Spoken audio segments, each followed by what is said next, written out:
Hello दोस्तों, आज हम जिस मूवी को एक्सप्लेन करेंगे उसका नाम है नॉप, जो 2022 में रिलीज हुई थी। मूवी की शुरुआत होती है और हम एक टीवी शो को देखते हैं जहाँ एक शो की शूटिंग हो रही थी और सारे ही लोग उस शो को काफी पसंद करते थे क्योंकि वो हंसी मजाक वाला फैमिली शो था। इस शो में एक खास बात थी, इस शो में एक बंदर को लिया गया था। सब ठीक चल ही रहा था कि एक दिन वो बंदर अपने कंट्रोल से बाहर हो गया और उस बंदर को इतना गुस्सा आ जाता है कि वो दो लोगों की जान ले लेता है जो कि उस नाटक के मेन कैरेक्टर होते हैं। तभी हम एक बच्चे को देखते हैं जो ये सब देख रहा था और वो एक टेबल के नीचे छुप जाता है जिस वजह से उसकी जान बच जाती है और वो उस टेबल के नीचे से ये सब कुछ देख रहा था। सीन शिफ्ट होता है और मूवी प्रेजेंट में आती है जहाँ हमें एक फैमिली दिखाई जाती है जहाँ एक आदमी होता है और उसके दो बच्चे होते हैं। जहाँ उसके बेटे का नाम ओजी था और ये लोग घोड़ों को ट्रेन करने का काम किया करते थे। इन घोड़ों को टीवी शो में काम में लिया जाता था और इनकी जिंदगी काफी अच्छी चल रही थी। फिर एक दिन ओजी और उसके डैड काम कर रहे थे, तभी आसमान से कुछ चीजें गिरने लगती है और आसमान से एक सिक्का गिरता है जो ओजी के पिताजी को लग जाता है जिससे वो काफी जख्मी हो जाते हैं। फिर उसके बाद ओजी उनको हॉस्पिटल लेके जाता है,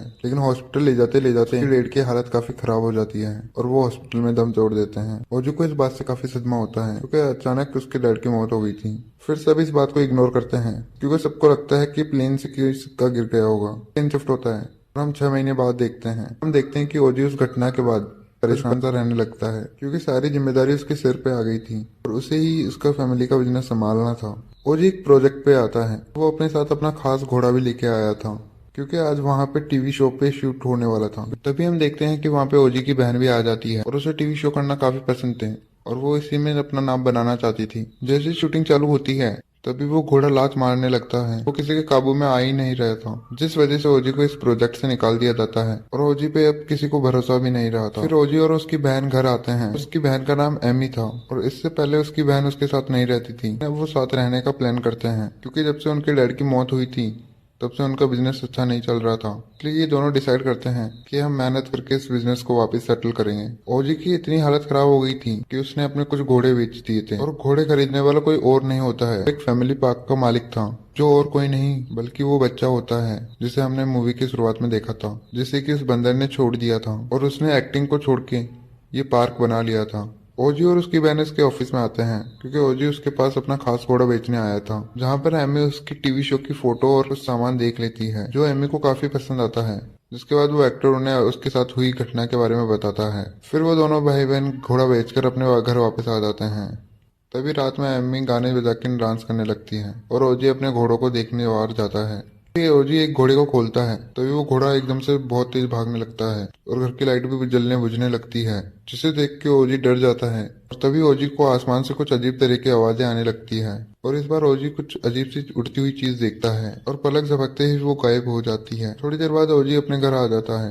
तभी उसकी बहन उससे पूछती है कि वो क्या चीज थी। फिर वो दोनों बहन भाई अपने कैमरे की रिकॉर्डिंग को देखते हैं, लेकिन उन दोनों को उस रिकॉर्डिंग में कुछ भी नहीं मिलता है। तभी ओजी अपनी बहन को बताता है कि डैड पे आसमान से कॉइन गिरा था जिस वजह से वो जख्मी हो गए थे और उनकी मौत हो गई थी और जिस दिन भी आसमान से कुछ ऐसी आवाजें आ रही थी जो मैंने आज भी सुनी और आज तो मैंने कुछ अजीब सी चीज आसमान में देखी भी है। जिस दिन का ओजी की बहन थोड़ी शौक हो जाती है क्योंकि वो सोचती है कोई एलियन शिप होगी। फिर अगले दिन ये दोनों बहन भाई मार्केट जाते हैं और वहाँ पे ये खास तरह के कुछ कैमरे खरीदते हैं जो कि बिजली जाने पर भी बंद ना हो। इसी स्टोर में इनकी मुलाकात एक आदमी से होती है जो इनके घर कैमरे लगवाने आता है और वो ये देख के हैरान होता है कि ओजी सारे कैमरे आसमान की तरफ लगवा रहा है। रात को ओजी बाहर जाता है जहाँ वो देखता है कि उसका भागा हुआ घोड़ा वापस आ जाता है। जैसे ही ओजी उसे साथ ले जाने लगता है आसमान में हलचल होने लगती है और ओजी देखता है वो जो चीज उसने आसमान में देखी थी वो उस घोड़े के स्टेचू को ऊपर ले जाती है। चीज एमे भी देख लेती है। तो दोनों बहन भाई ये नहीं देख पाते कि वो क्या चीज है और उन्हें कैमरे में भी कुछ नहीं दिखाई देता है। फिर वो दोनों बहन भाई बाहर आते हैं, उस शिप को देख लेते हैं। तो एलियन शिप जैसे लग रहा था, वो काफी बड़ा होता है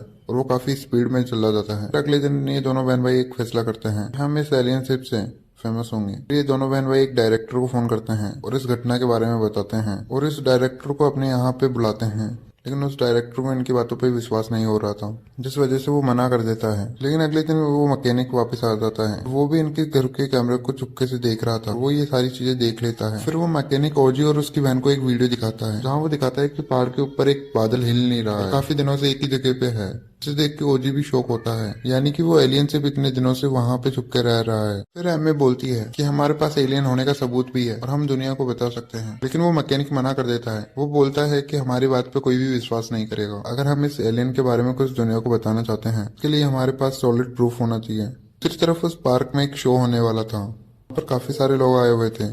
जैसे ही वो शो शुरू होता है आसमान में हलचल शुरू होने लगती है और वहाँ पे काफी तेज हवा चलने लगती है, लेकिन सारे लोग आराम से बैठे हुए थे क्योंकि उन्हें लगता है कि ये भी शो का एक हिस्सा है। और तभी एकदम से वो एलियन इनके पास में आ जाता है, एक एक करके इनको निगलने लगता है और हमें उस एलियन के अंदर का सीन दिखाया जाता है जहाँ ये सारे लोग चिल्ला रहे थे। और फिर शाम हो जाती है जहाँ ओजी उस पार्क में आता है और ओजी वहाँ पे देख के शौक होता है क्योंकि वहाँ पे एक भी आदमी नहीं होता और उसे वहाँ पे अपना घोड़ा ही दिखा था। और रोजी अपने घोड़े को अपने साथ ले जाने लगता है। तभी वो एलियन शिप उसे वापस से दिखाई देता है जो तेजी से उसकी तरफ ही बढ़ रहा था। रोजी उस एलियन शिप को पहली बार देखता है, जो देख के वो घबरा जाता है और जैसे वो एलियन शिप ओजी पर अटैक करता है तभी ओजी एक घर के अंदर घुस जाता है और अपनी जान बचा लेता है। लेकिन उस एलियन शिप का अटैक इतना खतरनाक था कि ओजी बेहोश हो जाता है और अगले दिन उसको होश आता है और वो एमी को फोन करके बताता है कि मुझ पर भी एलियन का अटैक हुआ है, जो सुनकर एमी डर जाती है। ओजी अपनी बहन को बताता है कि ये एक ऐसा एलियन है जो कि शिकार करता है, हम एक क्रीचर भी कह सकते हैं, जो किसी और दुनिया से हमारी दुनिया में आ गया है और वो अपनी भूख मिटाने के लिए इंसानों और जानवरों को खा रहा है।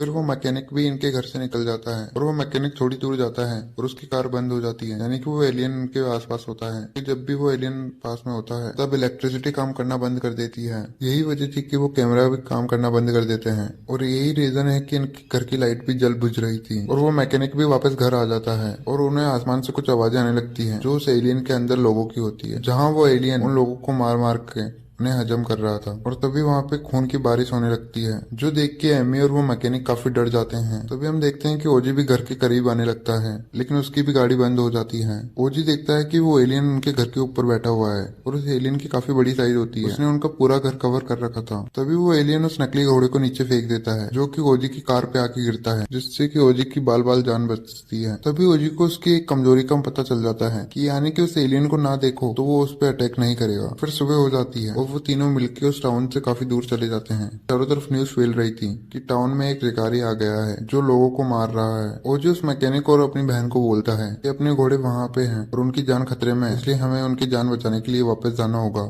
लेकिन एमी पहले तो मना कर देती है, लेकिन ओजी के काफी रिक्वेस्ट करने के बाद वो मान जाती है और फिर ये तीनों वहाँ पे जाते हैं। तभी वो फिल्म डायरेक्टर भी वहाँ पे आ जाता है। वो डायरेक्टर ओजी को बोलता है कि माफ करना कि मैंने तुम्हारी बातों पे विश्वास नहीं किया और अब मैं खबर सुन के आया हूँ। वो ओजी को बोलता है कि मैं तुम्हारे साथ हूँ। वो ओजी को बोलता है कि मैं यहाँ पे शूटिंग करूंगा और वो अपने साथ एक खास तरह का कैमरा भी लेके आया था। वो बताता है कि अगर एलियन के पास में आएगा तब भी वो कैमरा बंद नहीं होगा। फिर ये सारा प्लान बना लेते हैं। फिर डायरेक्टर बोलता है कि एलियन को बादलों से बाहर कैसे लाएं। तभी डायरेक्टर बोलता है कि हमें एक घोड़े को इस चारे की तरह इस्तेमाल करना चाहिए जिससे वो एलियन से बाहर आ जाए। लेकिन मैकेनिक और ओजी मना कर देता है कि हम किसी भी जिंदा प्राणी की बलि नहीं देंगे। लेकिन तभी ओजी बोलता है कि तुम तैयार रहना, उस एलियन को बाहर मैं लाऊंगा। और वो उस एलियन की एक साफ सी वीडियो बनाना चाहते थे जो कि दुनिया को सबूत के तौर पे दिखाया जा सके, क्योंकि एक बार लोगों को इसके बारे में पता चल गया तो लोग यहाँ पे आएंगे और ये काफी पॉपुलर हो जाएंगे। ओजी घोड़े पे बैठ जाता है और वो मैकेनिक और वो डायरेक्टर कैमरे की सेटिंग करने में लगे हुए थे और दूसरी तरफ एमी सभी कैमरे के फोटोज पे नजर रख रही थी। तभी वहाँ पे एक बाइक वाला आ जाता है और वो बाइक वाला वहाँ पे वीडियो बनाने लगता है।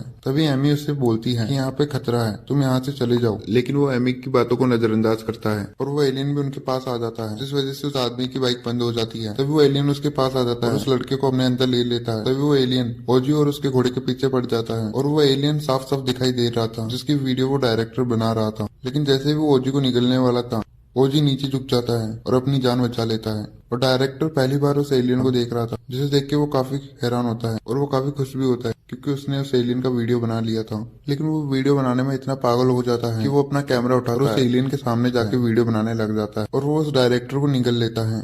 और वो मैकेनिक को भी निगलने वाला ही था, लेकिन मैकेनिक की किस्मत अच्छी थी, उसने अपनी जान बचा ली थी।